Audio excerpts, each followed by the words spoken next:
We are rolling now, and I'm going to start off with the simple stuff. It's literally, Don't make it fun, who are you? We start out with who are you? I gotcha. I know. I always have the most random stuff when I film stuff. My name is Brooke. I love skating. Fox enthusiast, triathlete. I think those are pretty much the simple things. Currently, how old are you? I'm 22 years old.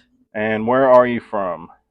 I was born in Minnesota, but I moved to Florida when I was 3 years old to Jacksonville. So my real hometown is Jacksonville, Florida.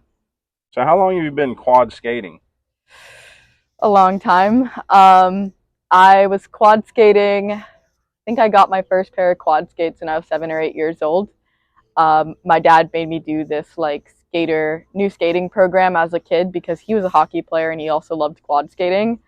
And so I started in Jacksonville at the Mandarin rink there and took up quad skating. I later moved to inline, and then I picked up quad again when I was in my 20s. When did you come across roller derby? How did that even come about to you? So I came across roller derby kind of by mistake. So I was originally doing speed skating and a couple different roller hockey, more inline related skating. And I had walked into the Tampa skate shop and I was actually going to upgrade my speed skates and get better power slides. And then when I was there, the lady was like, "Hey, you look like you might be interested in roller derby. We have a new skater practice for the Tampa roller derby group and you should join." And I kind of was like, well, that sounds cool, but my dad was there with me and he's like, "No, like you're meant for speed. You're going to get beat out of, you shouldn't do it." And I didn't have a car either. And I lived like 40 minutes away from the rink. So I ended up finding my way there, but I did end up going into the skater practice and doing all the new skaters things so that I could do roller derby at Tampa. And do you have a nickname, and how did you get it?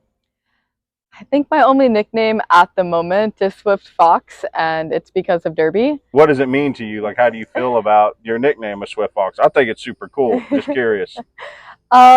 I like it because it gets straight to the point. That Swift because I've done speed skating, and then Fox for my love of foxes. But I will say I think it's not as unique as some of the other cool roller derby names out there. But I think it's just a basic name, and also Swift foxes are an actual species of fox.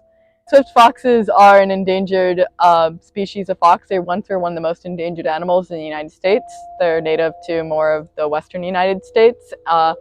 They're not really making that big of a comeback. They're still on the critically endangered list, but they actually are one of the couple North American species of foxes. And what's your 9-to-5 job, if you have a 9-to-5 job? Currently right now I'm a full-time paralegal, but I just put in my letter of resignation. I'm starting law school up in the fall, so I won't have a 9-to-5 starting in August of this year. But as of right now, I'm a personal injury paralegal. I started hula hooping when I was also really, really young.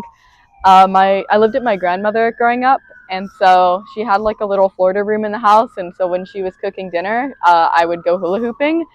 And so I would just hula hoop for the entire time that she made dinner. And when dinner was done, I'd get served. And I just kind of learned that way. I used to hula hoop for hours on end. And nowadays, I have a couple hula hoops and I kind of like challenging myself with them, doing it multiple at once or trying the skates with hula hooping. So I used to love hula hooping, mixing with inline and on quad roller skates and seeing the hell I could do with them basically.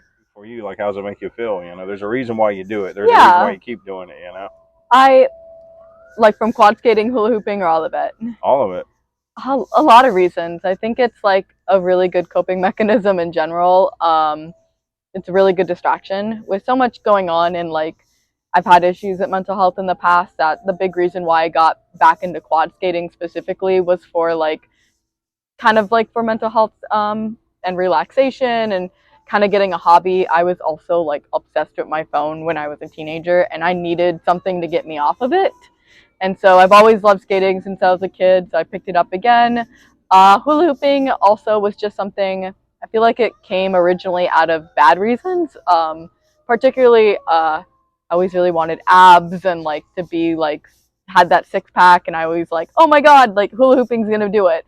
It doesn't really, but you know, it does its job sort of thing. And so I picked it up again just for fun. Like I've always just liked it, but I've kind of been learning to go back to things I liked as a kid and kind of using those to like just cope with life and, you know, be a good distraction in my life versus something like social media. I love that. That was beautiful, by the way. Any advice for someone chasing a dream or pursuing a passion? I just say, like, first off, obviously do it, but I feel like everyone has like goals and dreams. But one thing I really have to say is that most people aren't afraid of discomfort. And I see it all the time. Like, I love hiking with my dad, but he doesn't like bugs and he doesn't like people and he doesn't like getting dirty at times. But in order to do some of like your big goals, everyone wants goals. Everyone wants these big high dreams, but they're afraid of being uncomfortable and they're afraid of putting in the work and they're afraid of doing all this other stuff that I really have to say if you really want to accomplish your goals and your dreams in life, you have to be not afraid of being uncomfortable. Like embrace the discomfort because in the end that like really helps you and helps like make the goal even better or the dream even bigger to you, mean more in the end. All right, and that leads right into the never give up attitude. Oh yeah, exactly. Like don't give up. Like embrace discomfort. So I originally was from Tampa when I was at college, and at that point I was already really big into trail skating, skating in general, and Tampa roller derby. And I've been looking for people to trail skate with because often I went by myself, and I've had a lot of issues with that because I've had just had to call the police. I've had issues with being chased, you know. And I was looking for a group of people who were like-minded on skating in general.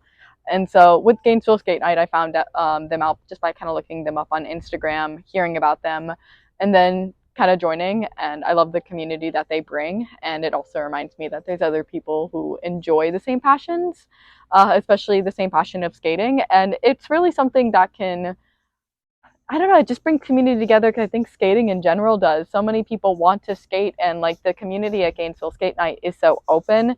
It's not one that, like, I've been a part of skate groups, particularly with speed skating, where they really shun people out because they're not advanced skaters. And this is the same with Gainesville Roller Rebels versus even Tampa.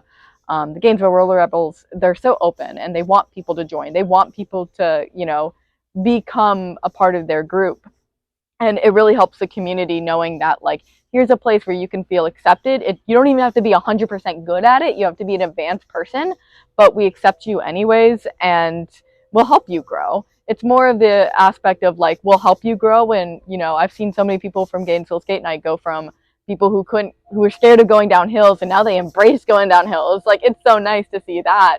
It's nice to see people like growing in the skating community in general because I feel like there was a time even when I was a teenager when I would go skating and it was still kind of like, oh, like that's kind of weird. Even still to this day, when I go quad skating on trails, I get a lot of looks, especially up in Maine, surprisingly, where people were like, people quad skate? And so it's like nice to see other people embracing it. And it's just another like fun hobby, I feel like, that anyone can do it with enough patience, practice. And so with both of them, like Gainesville Skate Night, I looked up on Instagram. Gainesville Roller Rebels, I joined after moving here from Tampa, and it was like a good. They helped me originally like kind of transition into Gainesville in general because I was new here. I had no friends here. Um, and even though I wasn't very active when I first joined, I started getting a lot more active this year because I kind of was still in the idea of like, I thought I was going to move from Gainesville. I really thought like I'm going to go to Michigan or North Carolina for law school. So why make friends? But at the same time, like being able to embrace the community and like kind of take in friends from there, it was really meaningful, I think, in general. And these people are very accepting. And so, yeah, but both groups are great. You're Oh, yeah. amazing. I love how you speak. You do it well. Let's go ahead and talk a little bit about the Fox Sanctuary. Just kind of like Yeah. what it is, how you're involved, and other people if they want to get involved or support or wherever the case may be. You Yeah. know. I've always loved foxes growing up. I've worked at many animal sanctuaries. When I was a kid, that's kind of all I did. But I found the fox sanctuary just looking at fox sanctuaries, to be honest. And I wanted to get back into animal sanctuaries in college, so went and asked if I could help out there. Foxtails, it's located in Spring Hill, Shady Hills, Florida. Um, it was just really meaningful to me because I was always kind of scared of like what I wanted to actually do with my life. I had a history degree, didn't know how much I really wanted to pursue history in the end. And like the Fox Sanctuary really like nailed down like me really wanting to go into law school for animal law. So the sanctuary takes in mainly rescued fur farm foxes, but also foxes that were once like people's pets that people couldn't take care of and they surrendered to the sanctuary. But when I was there, like we've taken in many fur farm rescued foxes. And I got really close to this one fox named Jinx, and he's meant a lot to me because I've seen him grow, and I feel like in him I've seen myself grow too. He was kind of shy and like to himself, and he wouldn't get along with any other foxes. And then now he like will actually go up to people and take treats from them.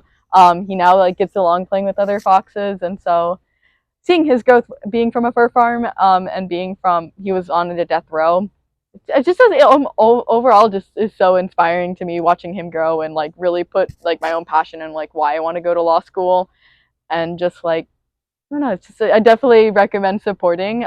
We also do tours, and I think we're gonna open up tours again in September. But yeah, we're always taking in like donations, and there's always updates on the Foxtails Florida page. Perfect. Man, it's like you do stuff like this. I'm telling you. I once was like a little bit of an influencer on TikTok, so I guess like It's natural. it's a little bit, yeah. Makes sense. I wanted to mention a little bit of the triathlon. That's just nuts. You actually Yeah. went for it. I don't know why. So we were like, how did you find out about it? What like set you to be like, you know what, I'm going to do a triathlon? When I was a little kid, my dad talked about doing a triathlon when I was maybe about 8 or 9 years old and doing one in Jacksonville, and so that's kind of how I got into it. I joined the triathlon team at the University of South Florida. So I was triathlon training there, and then when I was in Gainesville, of course, saw the UF one, did that one, did the Claremont ones. I placed for the National Triathlon Championship and qualified for that. I will not be going because I have too many other obligations and I just can't fly myself to New Jersey. But I'm going to try qualifying next year and getting to the championship. I'm kind of hoping for that next year, improve a little bit on my particularly cycling and swimming, but they're good times for right now. I think to qualify, I think you have to be in the top 5% of your age or something like that for the country. So I'm happy I made it there, but at the same time, I just don't have the obligations to fly myself to Atlantic City, Jersey this year. But hopefully next year I'm going to actually compete. That's fantastic. My main social, I'm mainly active on Instagram, which is Swift Fox Skates. I do trail reviews for different trails, particularly more in Florida, but I'm going to start expanding to Georgia trails too. And that's on @trailskating. It covers both inline and quad skating. Those are the main two. I guess those are probably the best ways to contact me. Yeah, that's pretty much.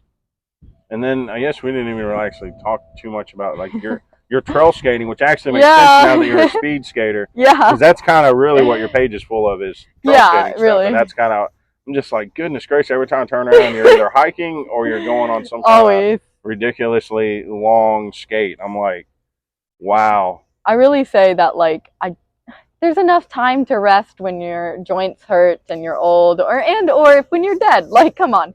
That's kind of what I kind of keep to myself is like there's enough time when you're older to rest. I don't want to rest. I don't want to have like I mean, you obviously need rest days from like the gym and stuff like that, obviously, but I try to fit in as much as possible for as cheap as possible and really try to budget it correctly. But absolutely love the trail skating. It's like, I mean, going across Florida is a little fearful, but otherwise I'm always excited to like take on a new challenge and know that like the discomfort will be worth it in the end. I know I'm like gonna say that and like I'll be like 7 hours into a trail like but then I'll like remember that once I'm done with the 250 I'll be like, this is the best thing ever. Why don't I do this again? This is amazing. How can I challenge myself further? So that definitely is really big to me in general, but just like taking on challenge in general and distracting yourself and really making challenges the focal point of my life has been really changed me, I think, in general. Thanks, Tilt, for coming out, and stay tilted.